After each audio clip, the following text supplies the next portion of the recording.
وعلیکم السلام ورحمۃ اللہ وبرکاتہ۔ جی، آپ کا سوال ہے کہ کسی عورت کا شوہر 6 مہینے کے لیے غائب ہو گیا یا وہ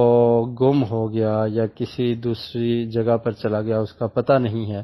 تو اس کی عورت 6 مہینے انتظار کرنے کے بعد شادی کر لیتی ہے تو کیا کر سکتی ہے یا نہیں؟ دیکھیے، 6 مہینے کی مدت یہ بہت بڑی مدت نہیں ہے، تو اس لیے اگر 6 مہینے کے لیے اس کا شوہر غائب ہے تو پتہ کرنا چاہیے کہ وہ کہاں پہ ہے، اور یہ امید رکھنی چاہیے کہ وہ مل جائے گا، اور اگر 6 مہینے بعد مل جاتا ہے تو وہ اسی کی بیوی ہے،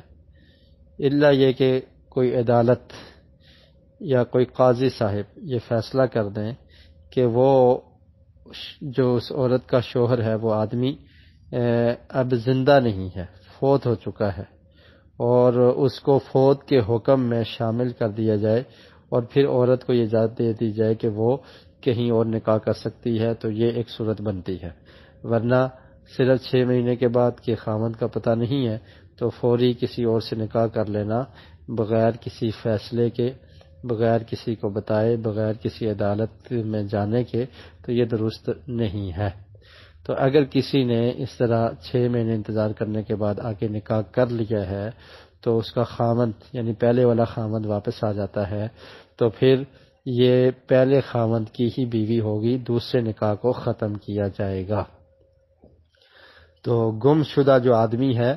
اس کے بارے میں عدالت میں بتایا جائے گا کہ یہ آدمی اتنے عرصے سے غائب ہے اور نہیں مل رہا، اور پھر اس کو تلاش کیا جائے۔ اگر واقعتاً آج کل تو وسائل ہیں اور رابطے رہتے ہیں اور آدمی کا پتہ چل جاتا ہے، تو اگر واقعتاً نہیں مل رہا اور اس کی زندگی کے بارے میں بھی نہیں پتہ کہ وہ اب دنیا میں زندہ ہے یا نہیں، تو قاضی یہ فیصلہ کرتا ہے کہ وہ اس کو مردوں میں یا اس کی موت کا فیصلہ کر دیتا ہے کہ وہ اب نہیں مل رہا اور فوت ہو چکا ہے، تو اس کے بعد پھر عورت کو دوسرا نکاح کرنے کا اختیار ہے اس فیصلے کو لینے کے بعد۔ ایسے خود سے